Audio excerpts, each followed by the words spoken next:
ในเรื่องต่อไปเนี่ยเป็นเรื่องของ Head Injury นะคะเราได้รับเกียรติจากท่านอาจารย์นะคะท่านจบแพทยศาสตร์บัณฑิตจากมหาวิทยาลัยศรีนครินทร์วิโรจน์นะคะแล้วก็เฉพาะทางศัลยกรรมประสาทนะคะจากโรงพยาบาลภูมิพลนะคะขอเสียงปรบมือให้อาจารย์สุขสันต์เตชาพิสุทธิ์ค่ะ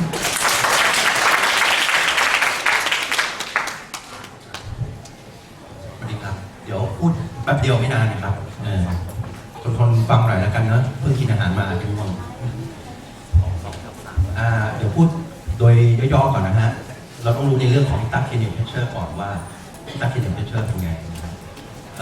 เรารู้อยู่แล้วว่าเบรนของเรามี auto regulation นะครับถ้าเกิด systolic pressure สูงเส้นเลือดในสมองเนี่ยจะหดตัวนะเพื่อควบคุมปริมาณ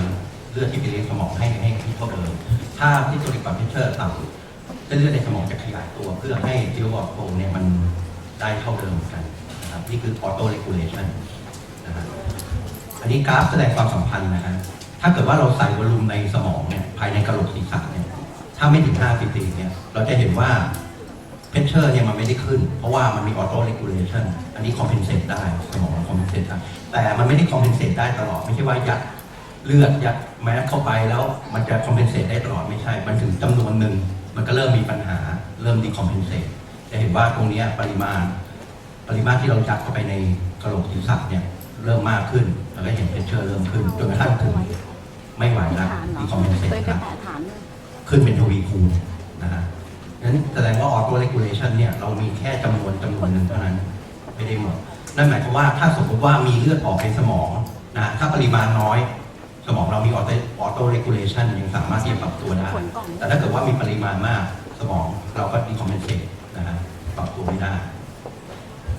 โอเค intracranial pressure สูง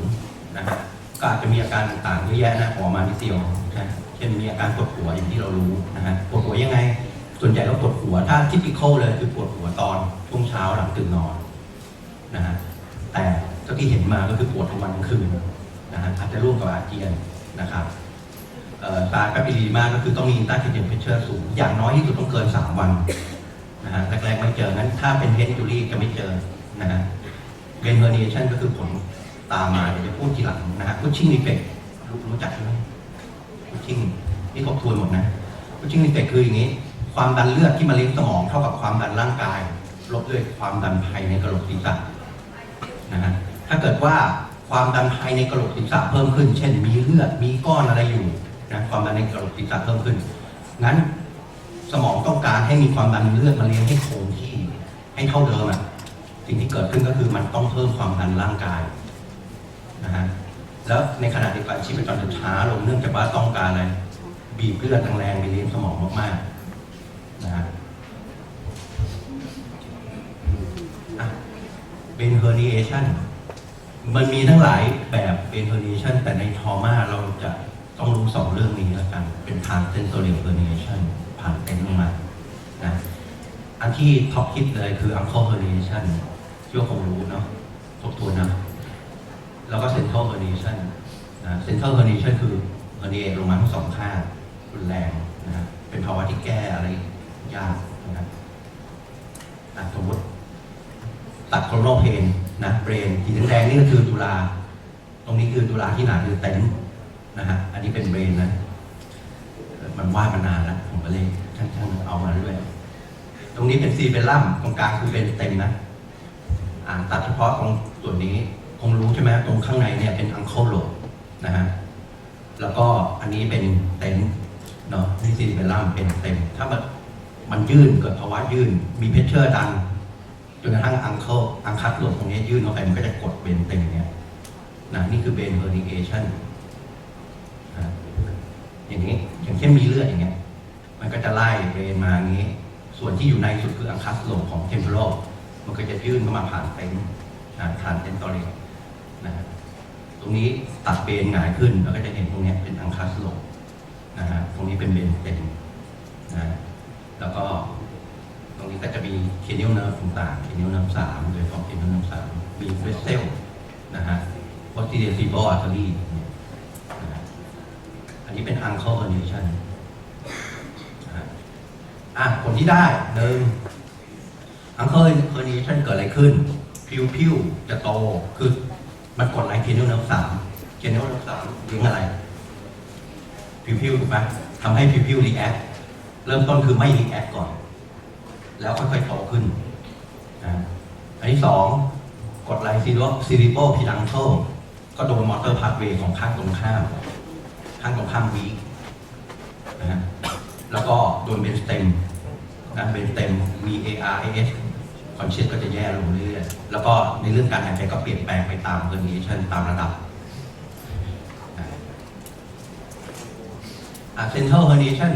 ก็เหมือนกันแต่ว่ามันเป็น2ข้างมันถล่มลงมา2ข้างเลยตัวนี้2ข้างก็กด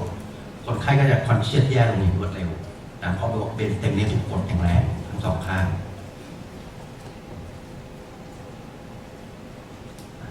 การรักษาทั่วไปนะฮะของในเรื่องของตาเฟนิเพเชอร์สูงอันดับแรกเราก็ทำไฮเปอร์เวนติเลชันมีไฮเปอร์เวนติเลชันไม่ใช่แบบผู้หญิงสาวๆมามือหงิกมืองอมาคนละแบบกันนะอันนี้คือใส่คิ้วแล้วก็ใส่เลนส์เพเดเตอร์บีบนะฮะมาตรฐานอยู่ตรงไหนเขาก็เอา PaCO2 จริงๆมันก็ยากนะเวลาเราทำปฏิบัติงานจริงเนี่ยเจาะอัดแก๊สเอาประมาณเอาแล้วกันนะอาจจะสักบีบสักประมาณนาทีหนึ่งเกิน20 ครั้งแต่มาตรฐานจริงก็คือเอา PaCO2 อยู่ประมาณ 30-35 พอคาร์บอนไดออกไซด์เป็นไงในเลือดมันต่ำวัสคูล่าในภูมิมันเป็นไงมันก็จะกดนะทำให้อินตราเทนเพเชอร์ลดลงยกหัวสูง 15-45 องศานะให้ระวังในเรื่องทรมานิดนึงเพราะซีสปายทูรี่เราก็ให้นอนราบแต่ถ้าคิดว่าไม่มีซีสปายทูรี่คือเราเอ็กซเรย์แล้วอะไรเงี้ยเราก็พอยกได้ทำให้วีนัสอินเทอร์ไลท์ขับดีแล้วก็ลดอินตราเทนเพเชอร์ได้บ้างการให้ไดยูเรติกหลักเช่นลาซิกให้ได้นะฮะแต่ข้อระวังคืออะไรบีพีดอกคือถ้าคนไข้คลอมาอยู่แล้วบีพีดอกอยู่แล้วมีแนวโน้มเสียเลือดค่อนข้างเยอะไปให้ลาซิกก็เรียบร้อยเมนทีนนะแต่ถ้าเกิดคนไข้ไม่มีแนวโน้มของการเสียเลือดดูแล้วไม่น่าจะมีบีพีดอกอะไรนะฮะแล้วก็ให้ได้อีกตัวหนึ่งที่นิยมเลยคือแมนิทอลเป็นออสโมติกไดยูเรติกโอเคเดี๋ยวค่อยว่ากันการทำไฮโปเทอร์เมียสำหรับคนไข้ที่สมมติว่ามีอินตราเทนเพเชอร์สูงอยู่ระยะหนึ่งนะพวกนี้ไข้จะขึ้นนะฮะเราก็พยายามเช็ดตัวนะฮะฉีดพารานั้นเอาไข้ลงเพราะว่าที่ถ้าเกิดว่าไข้ยิ่งสูงเป็นเมตาบอลิซึมยิ่งเยอะผลที่ได้คือยิ่งแย่ลงเป็นวิเชียรไซเคิลเลยสเตียรอยด์ใช้ได้ดีในเวโซเจนิกดิมาเช่นเบนทูเมอร์เฮนจูรี่ปุ๊บแล้วนะไม่มีประโยชน์เห็นหลายคนฉีดเด็กซ่า8 มิลลิกรัม 4 มิลลิกรัมมาไม่มีประโยชน์นะฮะแถมคอมมิเคชัน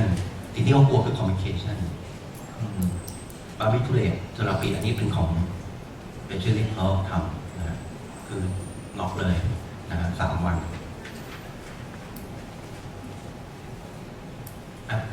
ทั่วไปถ้าตรวจร่างกายทางระบบประสาทนะที่เราดูส่วนใหญ่ก็ไวท์เท่าไซด์เราต้องดูอยู่แล้วนะ BP เท้าไวท์เท่าไซด์มีประโยชน์ป่ะก็อย่างที่บอกเนี่ย BP เท้านะไข้นะคอนเชียสพิวมอเตอร์พาวเวอร์รีเฟกซีริเบลล่าดูคร่าวๆก็ได้คือในทอมาอาจจะถามว่ามีไหมมีนะเลือดออกตรงโคติเดียฟอสซาซีริเบลล่าซายก็อาจจะโผล่ขึ้นมาได้นะดูแผลดูอะไรอื่น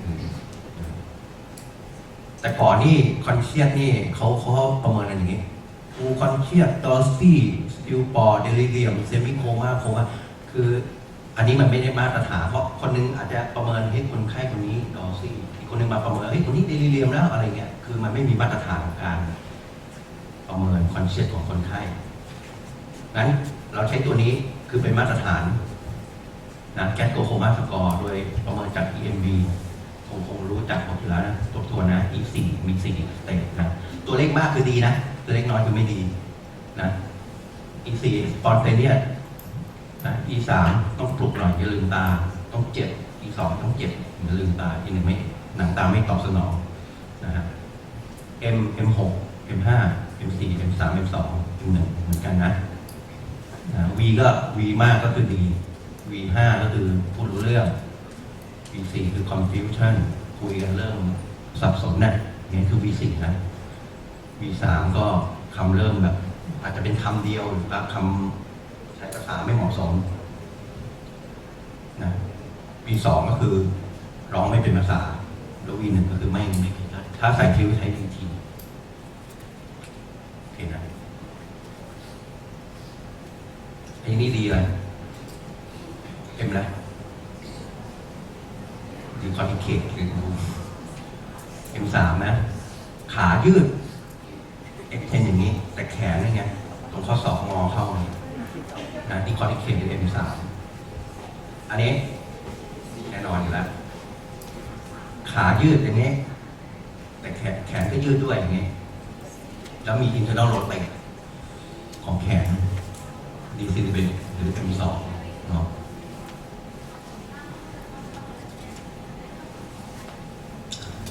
เราประเมินไว้ทั่วซ้ายเพราะว่าเราต้องการประเมินในเรื่องของ coaching effect นะฮะสำหรับนิวโรนะมอเตอร์มีตั้งแต่0 ถึง 5 6 เกรดเนาะ5ปกติ4ก็คือวีคหน่อย3คือพอต้านเกรวิตี้ได้2ขยับได้ในแนวราบ1ก็มี muscle contraction นะนี่คือมอเตอร์ power gating อย่าไปสับสนกับ M นะคนละอันกันนะฮะ M ในแก๊สโกลมาสกอร์เพื่อประเมินอะไร conscious แต่นี่ motor power ประเมินแรง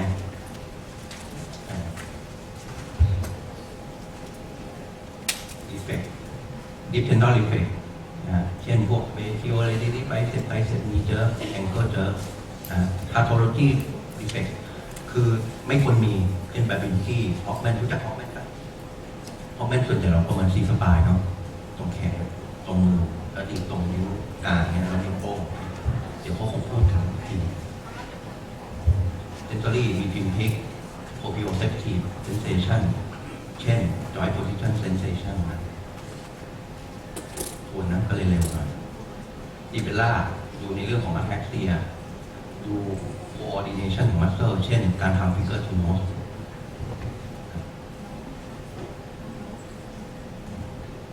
อันนี้จะพูดถึง injury โดยภาพรวมคร่าวๆเยอะนะค่อนข้างเยอะแล้วน้องอยู่เวเนี่ยเจอเกือบทุกเว injury นะแล้วก็ต้องประเมินคนไข้ถ้ามีอะไรต้องคอนซัลท์กับคอนซัลท์ประเมินไม่ถูกก็ลองดูกลับมา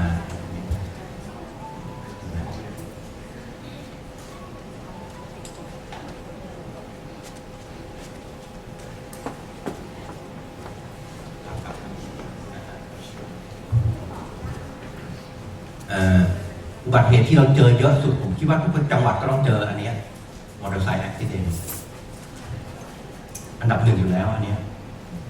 เมาหรือไม่เมาก็ตามหมวกกันน็อกไม่หมวกกันน็อกก็เจอตลอดใส่หมวกก็อุบัติเหตุได้นะเรียกว่าไม่ได้รถชนอุบัติเหตุรถธรรมดาอุบัติเหตุจักรยานเนี่ยที่ตีมาก็บ่อยนะตกที่สุดนะทีนี้ก็มีกระสุนปืนเยอะขึ้นแต่ก่อนเนี่ย10 ปีก่อนเนี่ยอาจจะ2 เดือนเจอเคสหนึ่งปืนยิงเนี่ยเดี๋ยวนี้นี่โอ้โหไม่ใช่2 เดือนแต่ก่อนนานๆเจอรายหนึ่งอาจจะสักครึ่งปีเจอสัก2-3 รายเดี๋ยวนี้เจอแทบจะทุกเดือนเลยเนี่ยเดือนหนึ่ง2 ราย 3 รายเยอะมากอย่างนี้ไม่รู้ปืนมันยังไงเอาแบ่งคร่าวๆตามเมคานิซึมแล้วกันเนาะจริงมันแบ่งได้หลายอย่างนะฮะไดนามิกอินจูรี่กับสเตติกอินจูรี่ต่างกันไหมประมาณอันไหนแรงกว่าไดนามิกแรงกว่าปะไม่แน่ขึ้นกับแรงกระทำโอเคสมมุติว่ารถเมล์เลยมีคนโหมอย่างเงี้ยคนลงขับนะไอตัวถังรถเมล์เนี่ยเป็นเสมือนหัวเราเนี่ยแล้วตัวสีน้ำเงินเนี่ยเหมือนเบนเราคนเหมือนเบนเรานะครับ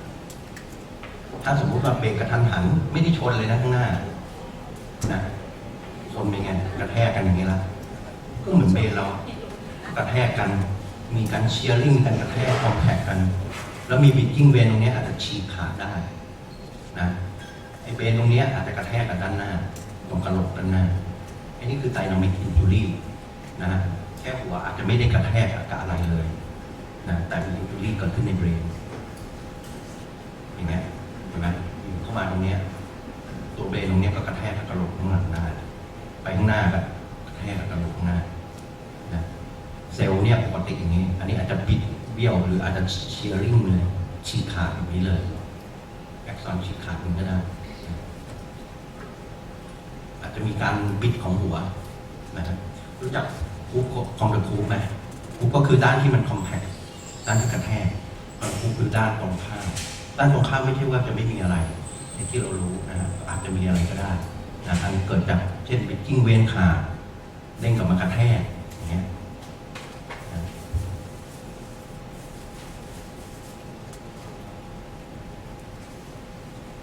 อันนี้เราจะเห็นว่าอย่างเงี้ยมีการบิดของศีรษะปุ๊บเบนก็มีการบิดตามเหมือนกัน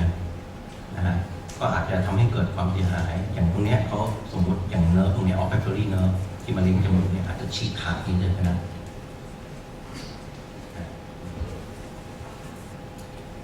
อันนี้ถ้าสมมติแบ่งตามสกอร์นะฮะตามคลินิคที่เราบริหารจัดการก็คือเราเอาสกอร์นะก็แบ่งออกเป็นไมล์โมเดเลตซีเวียเอนจูรี่ไมล์เริ่มต้นตรงไหนตั้งแต่13 14 15อันนี้เป็นไมล์นะฮะโมเดเลตคือ9 10 11 12เป็นโมเดเลตและซีเวียเอนจูรี่ตั้งแต่8 7 6 5 4 3นะฮะมี2มี1ไหมมีน้องรายงานจริงนะโทรมาบอกสกอร์1 แต้ม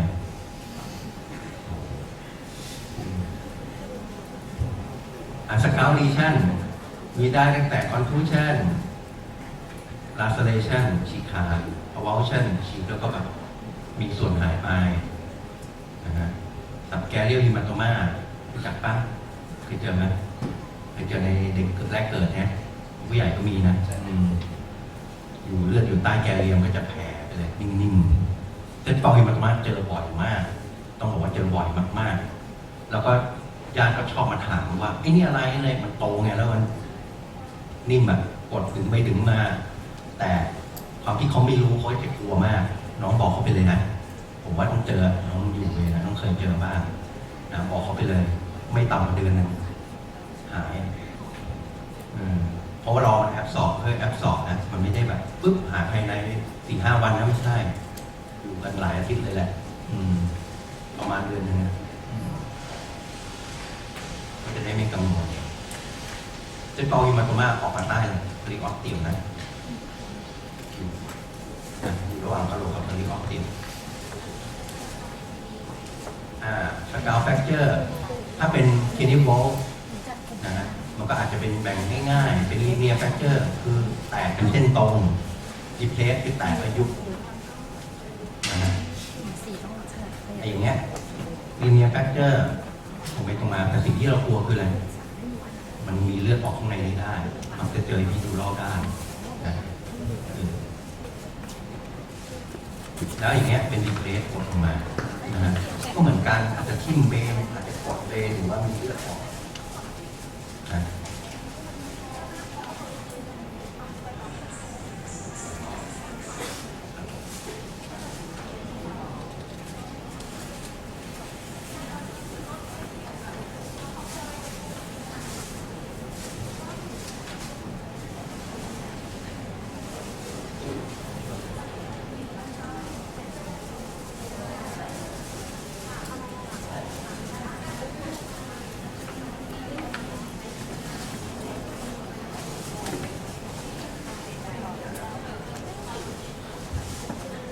ทั้งวันเลย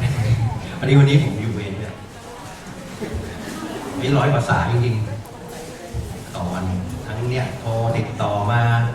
อย่าให้ส่งรูปส่งอะไรมีใครไม่มีมือถือมีใคร3310โนเกียอยู่ไหมมีไหมก็เปลี่ยนได้นะเดี๋ยวติดต่อกับยูโรไม่ได้ไม่หรอกแต่ว่าโรงพยาบาลทุกโรงพยาบาลนี่มีมือถือไหมครับที่งานติดต่อได้ครับมีไลน์หมดใช่ไหมครับของโอเคใช้ของโรงพยาบาลก็ได้อันนี้เป็นลีเนียร์แฟกเจอร์นะลีเนียร์แฟกเจอร์เห็นเลยนะชัดๆโอเคดีเพสเห็นไหมตรงนี้อยู่กันเห็น ECT เป็นสกาววินโดว์มันก็จะเห็นยุคตรงนี้ได้นะแล้วลองพูดถึงเมื่อกี้พูดถึงเคเนียวอลตอนนี้พูดถึงเบซิล่าสกาวแฟกเจอร์สกาวเอกไซน์ที่เราเห็นอาจจะมีแลคูนไอเนี่ยนะแบทเทิลไซน์อิเทสติสบิทติ้งเปอร์เอียเคเนียลเนิร์ฟอินจูรี่เช่นไรตรงอยู่ตรงฐานหนึ่งมีอะไรคอมมอนมอสคอมมอนคือเคเนียลเนิร์ฟอ่ะรู้ป่ะ7นั่นแหละคอมมอน8หน้าเบี้ยวแล้วบอกเลยนะว่าสกาวเบสแฟกเจอร์หน้าไม่ยอมมันเป็นต้องเบี้ยวในวันแรกเลยเจอบ่อย 3-4 วันค่อยเบี้ยวอันเงี้ยบีทติ้งเปอร์เอียเจออยู่เป็นประจำนะแอคคูนไอนะแล้วก็ไซนะเราก็จะเห็นว่าอย่างสกาวเบสของเราอันเนี้ยมี anterior cranial fossa อย่างเงี้ย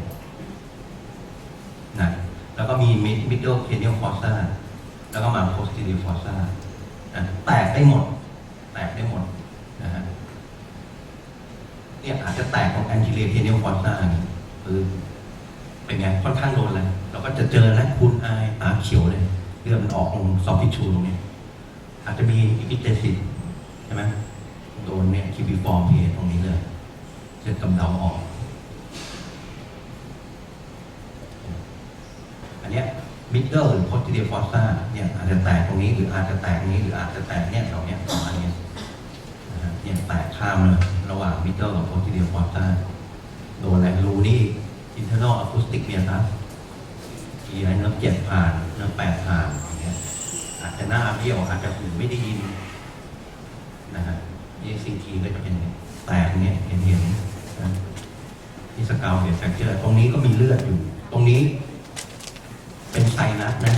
เอดมอยดอลไซนัสตรงนี้อย่างเงี้ยแสดงว่ามีสกาวเบสแฟกเจอร์ตรงแอนติเรียร์เคเนียลฟอสซ่า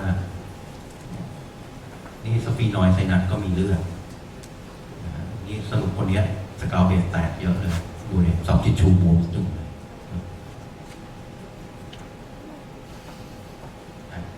ถ้าคอมพิเคชันของสกาวเบสแฟกเจอร์ก็อันดับแรกบีดดิ้ง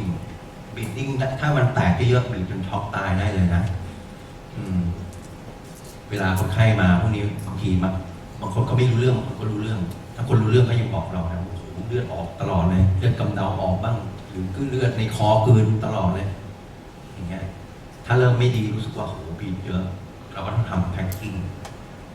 นะถ้าบีบเยอะๆต้องทำ posterior nasal tract บุก anteriorอันอื่น TNF fistula คือมันลิงก์ตลอดส่วนใหญ่แล้วเนี่ย80%หยุดนะ TNF หยุดใน2 อาทิตย์ 2 สัปดาห์แต่มันจะมีส่วนน้อยที่ไม่หยุดระหว่าง middle posterior กับ anterior fossa ส่วนใหญ่ตัวที่จะไม่หยุดคือ anterior fossa ถ้าจะมีปัญหา anterior fossa มันจะมีปัญหามากกว่านะส่วน middle posterior fossa เนี่ยที่น้ำออกจากหูอะไรเงี้ยส่วนใหญ่มักจะหยุดนะinfection ตามมาได้ไม่มีการให้ antibiotic prophylaxis นะเห็นน้องถามอยู่บ่อยๆบอกอุ๊ยมีเลือดออกจากหูเนี่ยมีน้ำออกจากหูจะให้คอกซ่าซิลินได้ไหมอะไรเงี้ยแต่หนังสือเขาบอกไว้ว่าเราไม่ prophylaxis antibiotic สำหรับ scalp fracture เพราะอะไรเชื้อมันเปลี่ยนเดี๋ยว infection จริงๆแล้วเชื้อเปลี่ยนไปทีนี้เนิร์ฟอินจูรี่โอ้เนิร์ฟ7เบี้ยวไปเลยหน้าเบี้ยวจะหายไหมตอบยากนะแต่ที่สังเกตมาคนที่เบี้ยวตั้งแต่แรกเนี่ยหายยากกว่า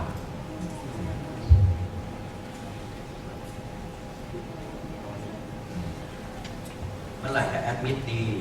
โอ้คนไข้มาตรวจเจออินจูรี่ทุกวันเมื่อไหร่แอดมิดโมเดลเลตกับซีเวียอินจูรี่แอดมิดไปเลยนะไม่รู้มันมาแนวไหนซีเวียอินจูรี่ผมไม่มีให้กลับบ้านเพราะมันไม่รู้มาอินจูรี่ดูไปโดยคร่าวๆนะถ้ามีโปรโคนิวโรนเข้าเดฟิซิตนอนแน่นอนถ้ามีซิชเชอร์นอนแน่นอนนะมีแฟกเจอร์ลักษณะของการแฟกเจอร์นอน กลัวเลยคือแบบซึมๆอ่ะซึมๆแต่อาจจะตกอยู่ในไม้ก็ตกอยู่ในไม้ซึมๆคอยหลับตลอดปุ๊บก็ตื่นนะปล่อยเด็กหลับอะไรเงี้ยอย่างเงี้ยนอนนะสกาวเบสแฟกเจอร์นอนนะไม่มีคนดูแลคือมันไม่มีใครสามารถที่จะดูแลหรือพามาโรงพยาบาลได้เลยอันนี้เป็นขึ้นกับการคุยนะเขาจะนอนหรือเปล่ามีลักษณะของอินเตอร์เคนิพิเชอร์สูงเช่นเด็กวัยรุ่นไม่น่าจะมีไฮเปอร์เทนชัน BP 150 160เงี้ยมันจะแบบวัดกี่ทีก็ได้ประมาณนี้เผาช้าๆเผาสัก50กว่าอย่างเงี้ยคนนอนแต่จะกอดีสงสัยอย่างอื่นที่ต้องแอดมิดก็แอดมิดนะเอาให้ออฟเซิร์ฟที่บ้านผมคิดว่าทุกโรงพยาบาลคงมีเรื่องของไปออฟเซิร์ฟอาการมีที่อาที่ไหนไม่มีไหมฮะมาเฮดิจูรี่เอาไปอ่านเองมีอะไรค่อยมาซึมลงนะซึมลงเข้ามากระสับกระส่ายมากครับคงไม่มีใครไม่มาอ่อนแรงแขนขาลงเข้ามาปวดหัวมากกินยาเท่าไหร่ก็ไม่เบาอันนี้ก็แล้วแต่นะอาเจียนบ่อยจัดไข้สูงพวกนี้ก็คืออาการอื่นๆที่สงสัยไปออกเสิร์ฟแล้วรู้สึกมันไม่ดีก็อาจจะมาตามเมื่อไหร่ซีทีดีเนาะเดี๋ยวนี้ซีทีเกือบทุกรายเวลซีทีให้ไม่มีอะไรซีทีแล้ว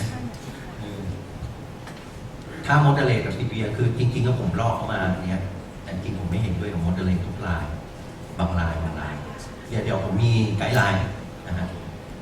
ซีเวียเฮนจูรีซีเวียนี่ต้องอยู่แล้วอันนี้ยังไงก็ต้อง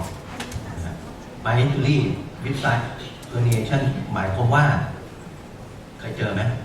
เริ่มมีไซด์เฮอร์เนียชั่นแต่คนไข้รู้เรื่องนะก็มันเป็นระยะเริ่มต้นไงนะเคยเจออยู่หลายรายพิวเริ่มดูตอนแรกก็ดีแอคดีนะพอมีจุดมันเริ่มโตแล้วไม่ค่อยรีแอคละเนี่ยมี neurological deficit มีการ penetrating เข้าไปสกาวแฟกเจอร์จริงๆผมว่าลีเนียเนี่ยนะแล้วเขาปวดหัวเขาควรจะจริงๆด้วยวิเดนของเบนซิลาสกาวแฟกเจอร์คือจริงๆไอเนี้ยรอเข้ามาเหมือนกันแต่ผมว่าผมก็ไม่ได้ซีทีในสกาวเพชรทุกรายถ้ารายที่ดูดีเป็นแค่แบบเลือดออกนิดๆหน่อยๆไม่ซีทีแต่ถ้าเขาปวดหัวซีแน่เวลาเสร็จแล้วให้ observe neuroscience observe น้องมาดูในสกอร์ดอกเหลือ3 แต้มแล้วค่อยโทรรายงานไม่ใช่ดูนี่เขาบอก observe นี่คือobserve ไปทางซ้ายด้วยนะ BP เป็นไง BP เคย130ขึ้นมา150 160ตลอดอย่างนี้นะร่วมกับมีอย่างอื่นด้วยนะแก๊สโกโคมาสกอร์ต้อง observe นะแต่ส่วนใหญ่ก็คือตกไป2เราสงสัยนี้เราอาจจะพิจารณาเราจะตีทีซ้ำหรือจะทำอะไรหรือเปล่านะพิวเรสปอนถ้าเคยพิวดีรีแอค3มิลรีแอคทูไลท์แล้วอยู่พิวโตข้างอีกเนี่ยซึ่งมีแคนนะเพราะว่าพิวเนี่ยบางทีไม่รีแอคก่อนนะหรือเริ่มโตก่อนคอนเชียสบางทีอาจจะตกทีหลังก็ได้ยูโรคอร์ดิฟิซิตหัวแรงยังดีอยู่วันนี้ข้างขวายกไม่ได้อ่อนลงไปทั้งเยอะอย่างเงี้ยนะ clinical progression นะเวลาเรา observe เนี่ยมันไม่จำเป็นว่าต้องแยกจากนิวโรนะอย่างอื่นก็มี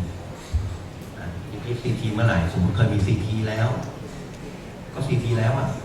observe อยู่ observe เสร็จเมื่อไหร่จะ CT ซ้ำ conscious เปลี่ยนแปลงผิวเปลี่ยนแปลงว่าง่ายมี weak มากขึ้นมี pushing response neurological sign อื่นๆแย่ลงอันนี้ไม่มีอะไรมีจริงๆฉันรู้อยู่แล้วเลือดออกในใช้อินตาเคเนียลฮิโมเลตเช่นที่ดูรอบสับอะไรน้อยอินตาเคเนียลที่อินท่าติวอลฮิมาโตมาอินท่าเป็นทุกร่างฮิโมเลตเดี๋ยวให้ดูทีละอันเนาะวิ่งเป็นยังไงนะคงรู้นะว่าอยู่ตรงชั้นไหน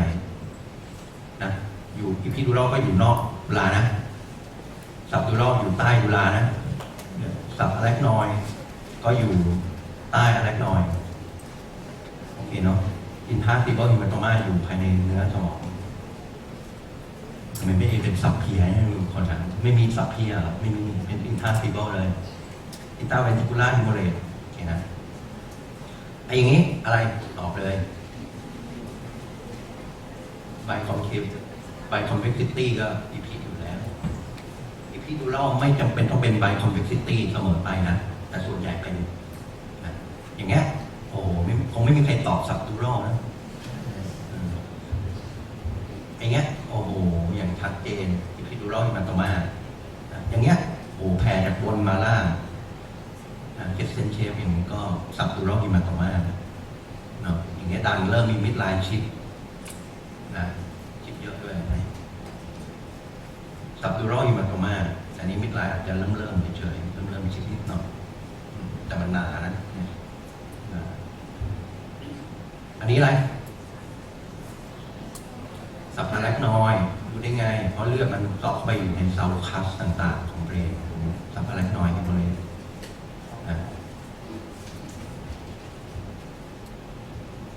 อย่างเงี้ยสับอะแลกนอยกันเลยอันนี้ถ้าซีเบิลฮิมาโตมาแตกเข้าเวนิเคิลเนี่ยตรงนี้ควรจะเป็นเวนิเคิลอินทาซีเบิลแตกเข้าเวนิเคิลอันนี้อะไรมันดูขาวๆเนาะแต่มันก็ไม่ขาวมากเมื่อกี้เป็นเบรนคอนทูชั่นก็คือเลือดเข้าไปปนอยู่ในตัวเนื้อเบรน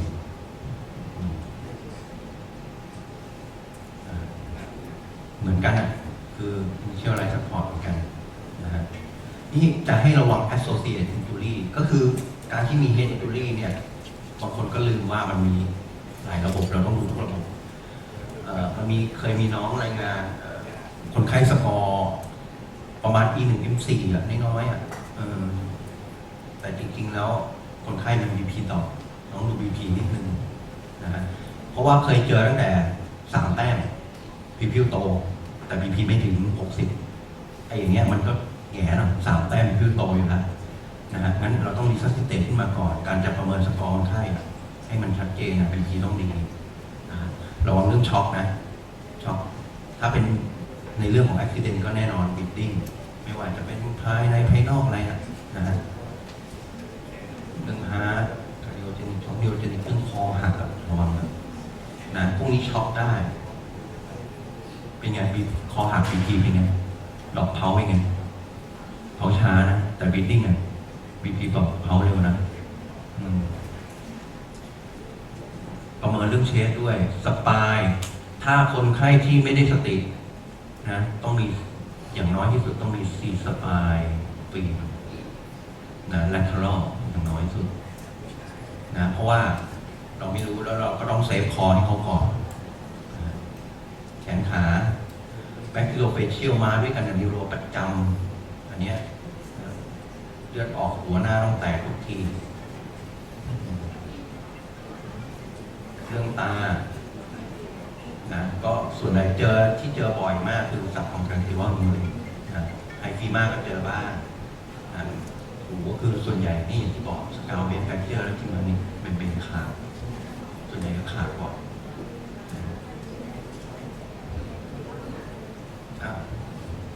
เจอครั้งแรกผู้อีกเราไม่ค่อยให้เด็กโตอยู่แล้วถามว่าทำไมคนไข้ที่มีต้านเทนเพเชอร์สูงเนี่ย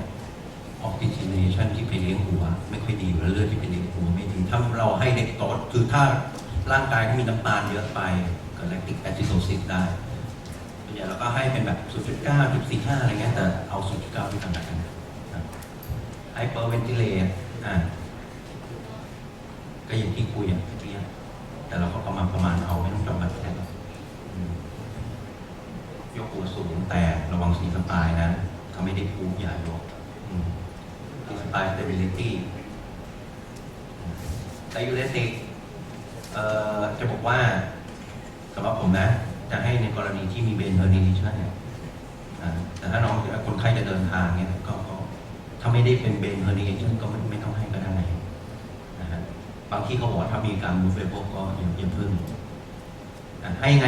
20%แมนิทอล ถ้าจะซื้อเวลาให้ซื้อเวลา 0.5 ถึง 1 กรัมต่อกิโลตีง่ายๆ 1 กรัม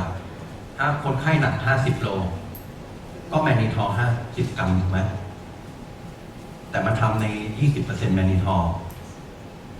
ใช่ไหมแปลว่า 100 ซีซี มีแมนนิทอลอยู่ 20 กรัม อันถ้า 50 กรัมก็ตกประมาณ 250 ซีซีเนาะนั่นแหละ ประมาณ 250 ซีซี แต่ในปริมาณต่างกันนะไอโบเทอร์เมียเช่นตัวชีพาราอะไรอย่างเงี้ยสเตียรอยด์ยังเน้นว่าไม่ได้ใช้ในทอร์มาติกเบนิจูรี่นะสเตียรอยด์ปัจจุบันฟุบแล้วนะ แต่ถ้าแต่ก่อนเขายังให้แต่ว่าปัจจุบันฟุบแล้วแอนตี้พิเลติกดักเอาตัวหนึ่งไดแลนตินนะแล้วกันเนาะถ้าไม่มีโรคฮาร์ทอะไรนะไดแลนตินถามว่าต้องให้ปลายไหมคือถ้าคิดว่ามีอะไรกวนเบนหนึ่งคนไข้ชักให้แน่นะสองคนไข้ที่มีอะไรที่อยู่ในเบรนเช่นซับดูรัลอินทราซิโบอิมาตูมามันเป็นมาตรฐานของแอนตี้อีพีเลติกนะเราจะให้นะเป็นโคไฟลักซิสแต่ถ้าอีพีดูรัลแล้วแต่อีพีดูรัลคือส่วนตัวผมก็ไม่ได้ให้อีพีดูรัลมันไม่ค่อยไปรบกวนเบนมาก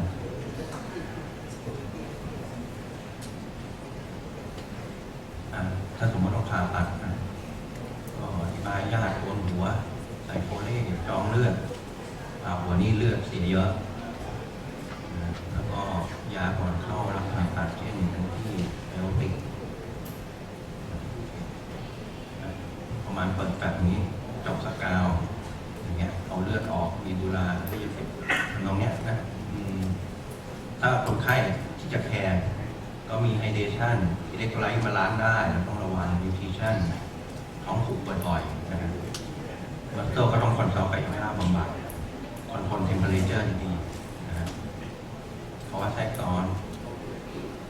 เช่นบรีดดิ้งคือมีซ้ำนะได้นะครับอินเฟคชั่นเห็นไหมเช่นเกิดแบบเจอบ่อยนะ UTI เจอบ่อยอิเล็กโทรไลต์มาล้างเจอบ่อยนะฮะงั้น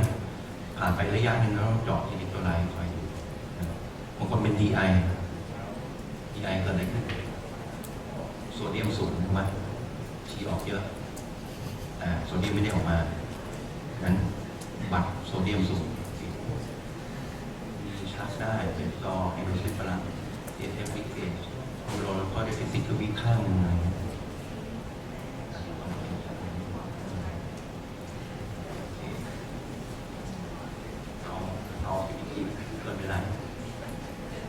เกินมาหน่อยแล้วนะครับ SCBG เนี่ยเดี๋ยวผมให้คอสติลอกเดี๋ยวผมพูดเดี๋ยวละกันแนะนำให้น้องนิดเดียว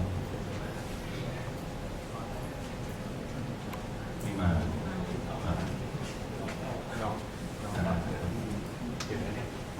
ดีไป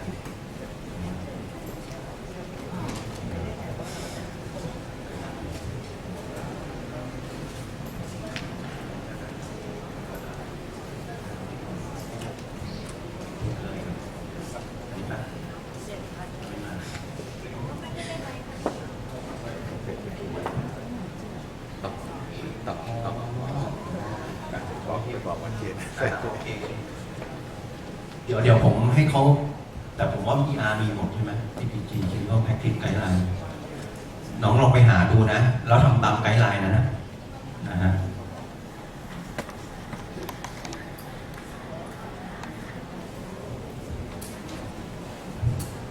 เอาไว้เลยนะอยู่ในนี้